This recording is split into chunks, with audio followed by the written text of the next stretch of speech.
सभी लोगों को नमस्कार। मैं अपने YouTube चैनल प्रवीण कुमार गुरु जी पर आप सभी लोगों का स्वागत करते हैं, हार्दिक करते हैं, वंदन करते हैं, अभिनंदन करते हैं।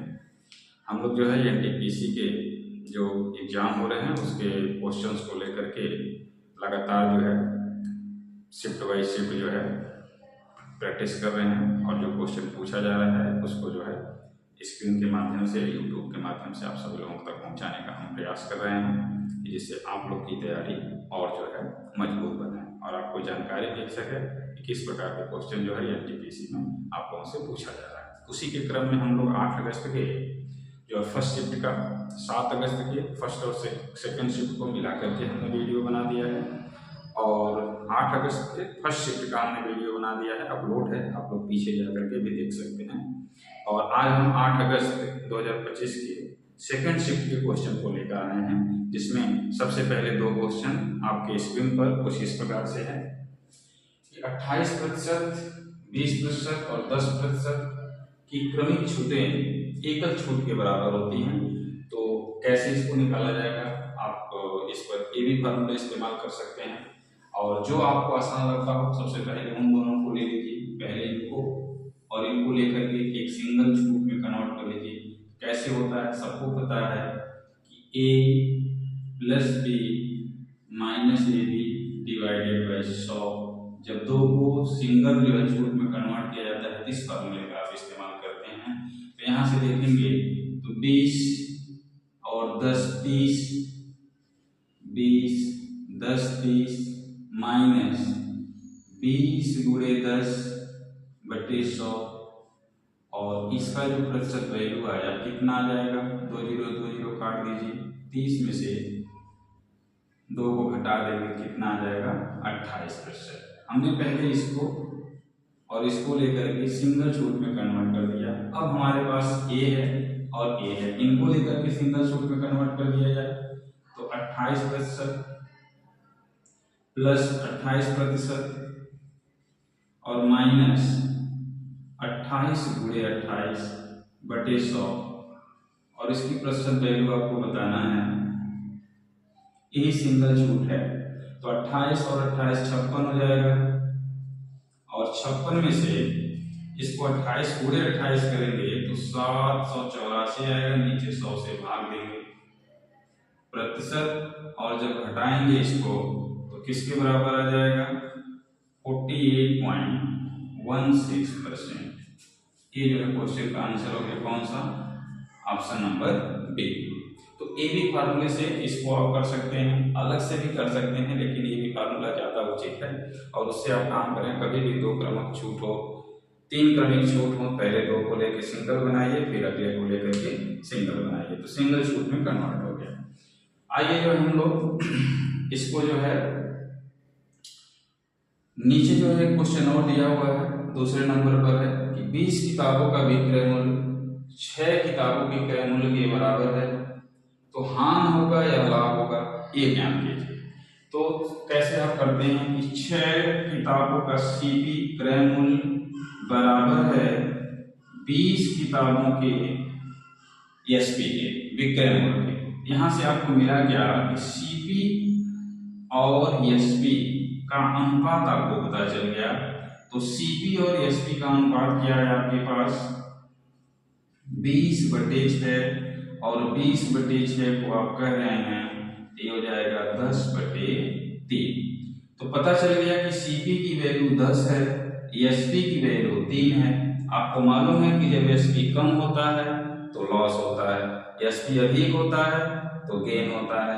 तो आपको पता चला कि भाई 10 का खरीदेंगे, 3 का बेचेंगे तो 7 का लॉस हुआ, तो लॉस परसेंटेज आपको निकल जाएगा, loss percentage equal to loss divided by CP into 100%। अब यहाँ 0 काट देंगे और आंसर आपका कितना आ जाएगा 70%। उम्मीद है कि ये दोनों क्वेश्चन आप लोगों को समझ में आ रहा होगा। अगर आप हमें इजाजत दें तो हम पहले क्वेश्चन को एक और नए तरीके से बना करके आपको बताएं कि इसके दूसरे मेथड भी हैं। अगर जो है आपको ये कैलकुलेशन कठिन लग रहा हो तो मैं इसको इरेज करके और दूसरा मेथड भी आपको बताने का प्रयास करता हूँ। उम्मीद है कि दोनों मेथड पर आप काम करेंगे और जिसको जो अच्छा लगेगा वो जो है उस मेथड का इस्तेमाल करेगा। जैसे यहाँ क्या है कि छूट आपके पास है, तो यहाँ 100 बनाइए, 100% पूरा वैल्यू होता है। 28 का जब छूट होगा तो कितना हो जाएगा, 72/100। 20 का छूट होगा तो कितना बचेगा, तो 80/100। 10 का छूट होगा तो कितना बचेगा, 90/100। तो यहाँ देखिए 100 से 100 कट गया, ये 2 जीरो से आप 2 जीरो काट दीजिए। 8 9 72 और 72 का गुणा कर दीजिए, तो 2 दूना 4, 2 सत्ते 14, 14 दूना 28, 2 बचेगा 7 सत्ते 49, 49 और 2 51। नीचे 100 है तो यहाँ पर एक डेसिमल लग गया, इतना वैल्यू आ गया। अब आपको जो क्रमिक छूट है, एकल छूट निकालना है, उसी वैल्यू को 100 से माइनस कर दीजिए, उसी वैल्यू को 100 से माइनस कर दीजिए।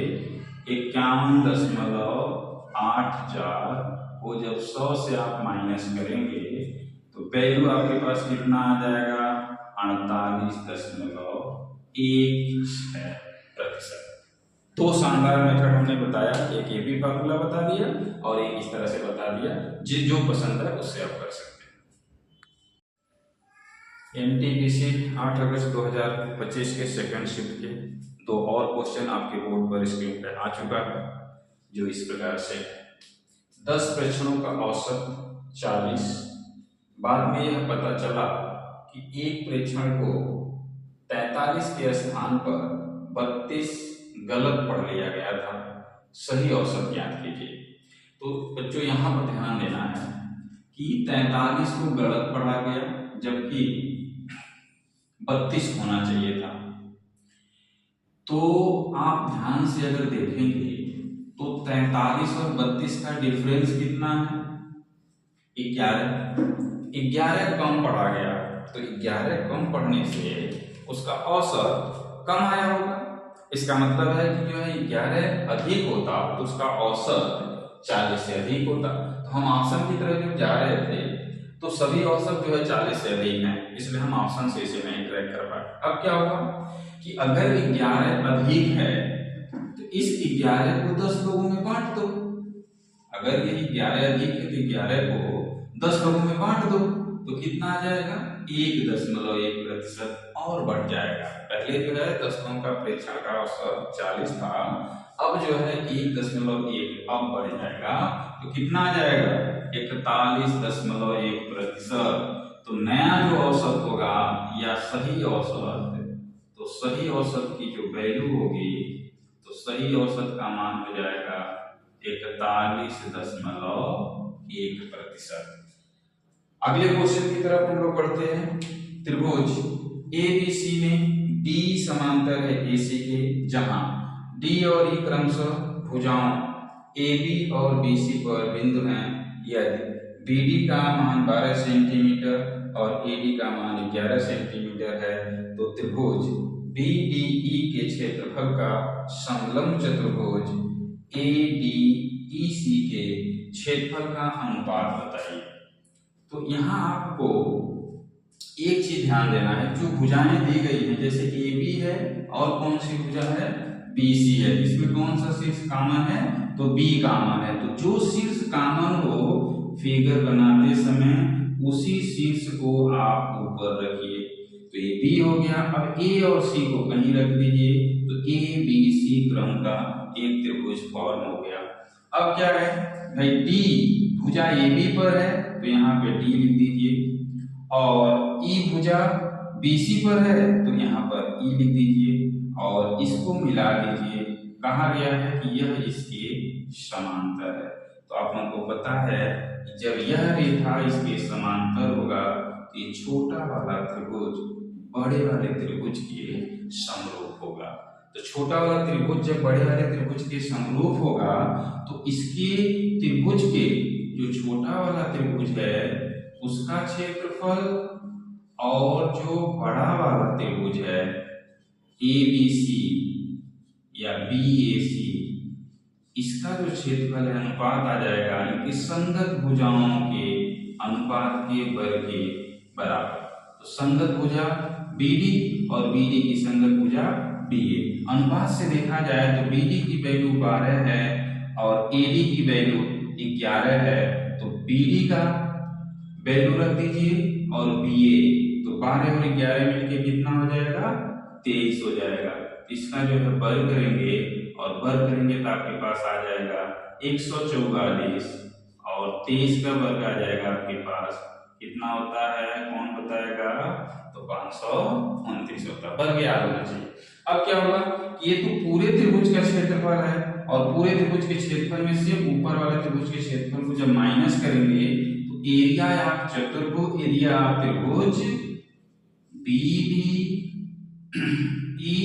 और एरिया ऑफ चतुर्भुज समलंब चतुर्भुज ADEC का क्षेत्रफल आ जाएगा। तो 144 और इसमें से माइनस कर दीजिए तो 5 हो गया और 12 में से 4 माइनस हो जाएगा तो 8 हो जाएगा और 4 में से 1 माइनस होगा तो 3 हो जाएगा। 144 रेशियो 385।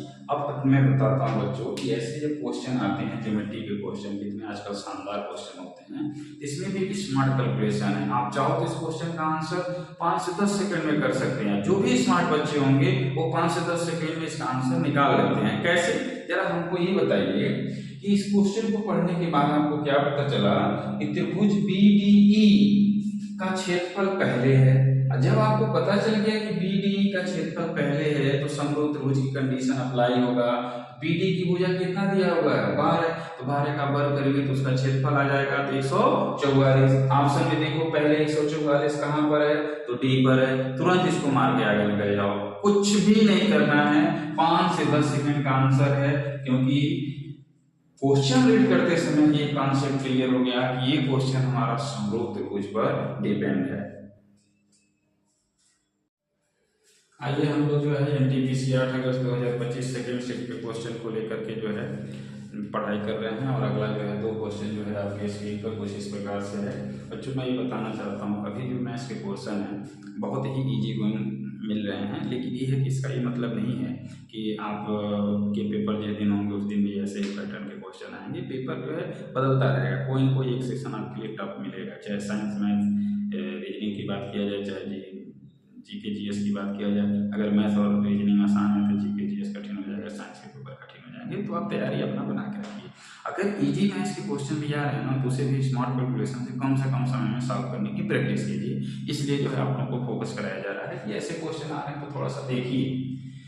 कड़ी में 3 tan A की वैल्यू अगर 3 sin A के बराबर है, थोड़ा सा इसका सिंप्लीफिकेशन कर लीजिए तो 3 sin A divided by cos A की वैल्यू बराबर होगा 3 sin A और यहाँ से sin A से sin A कट जाएगा, कड़ी 3 से इसको भाग दे दीजिए तो 1/cos A की वैल्यू कड़ी में 3 के बराबर है।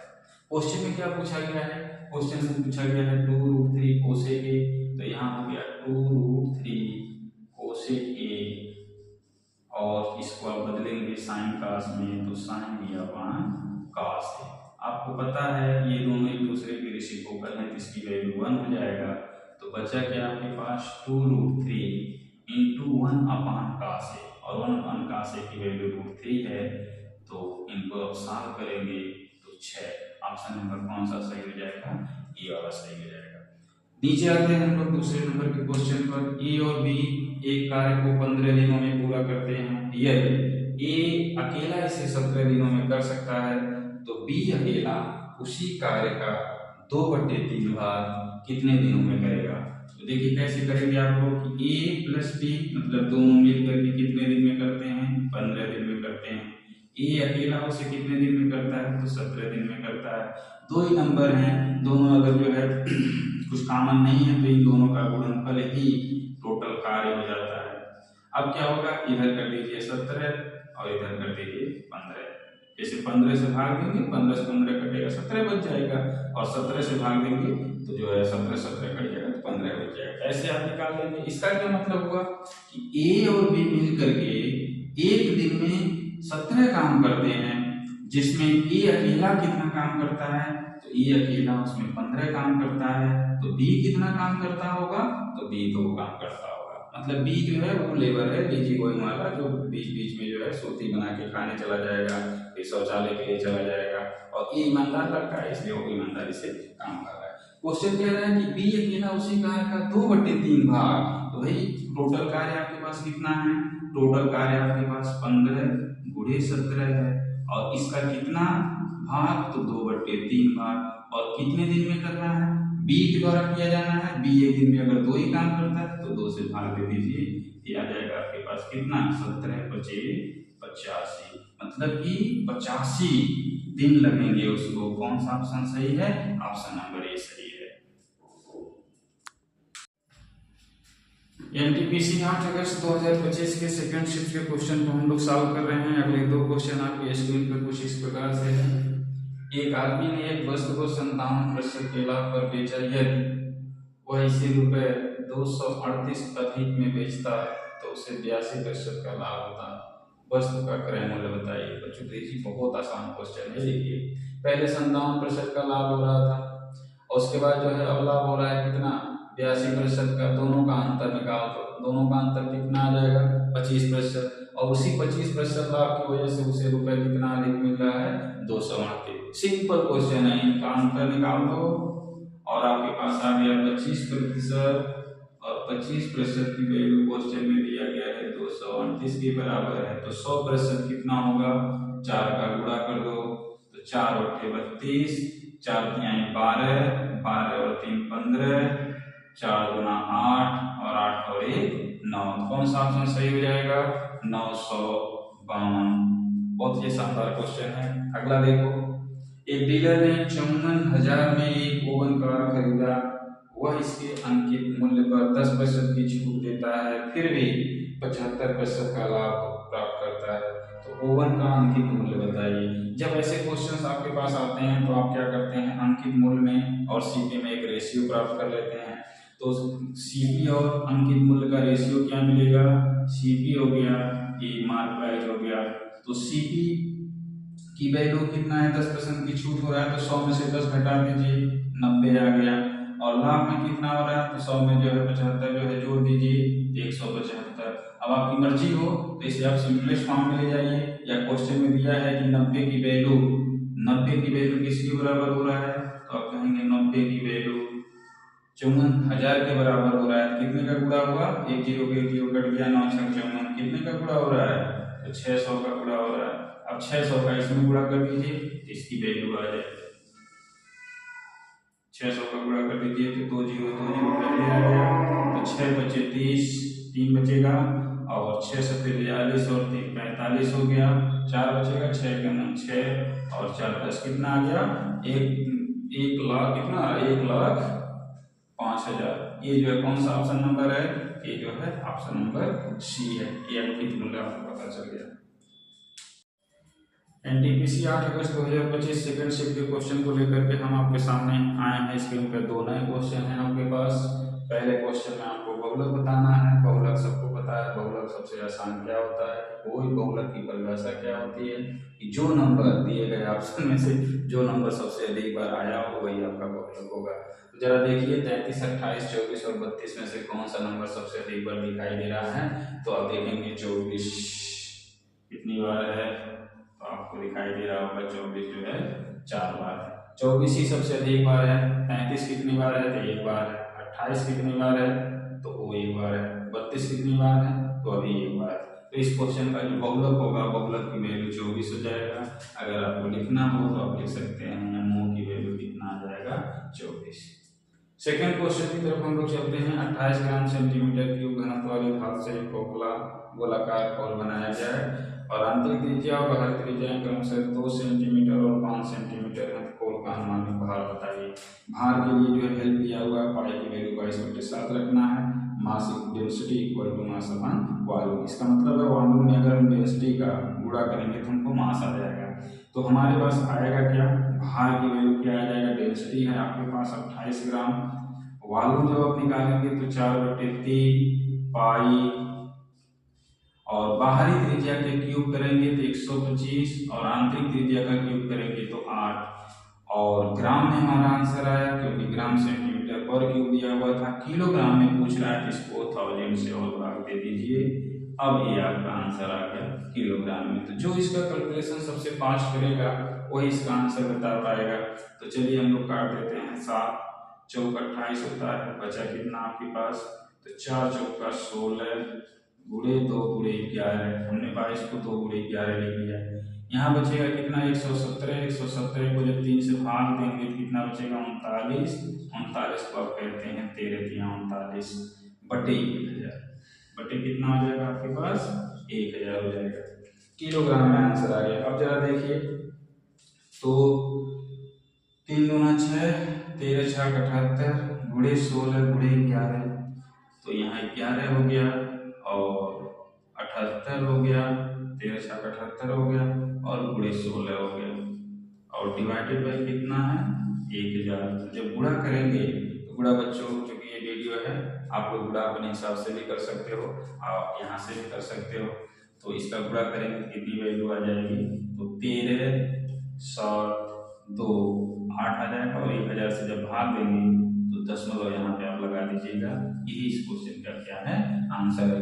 गुणा करने में भी कोई प्रॉब्लम नहीं है, ऐसा नहीं है कि बहुत डिफिकल्ट होगा। यहाँ से 16 का टेबल पहले से 16 का कर लीजिए 78 में, उसका जो आंसर आता है उसका 11 कर दीजिए, आंसर आ जाएगा।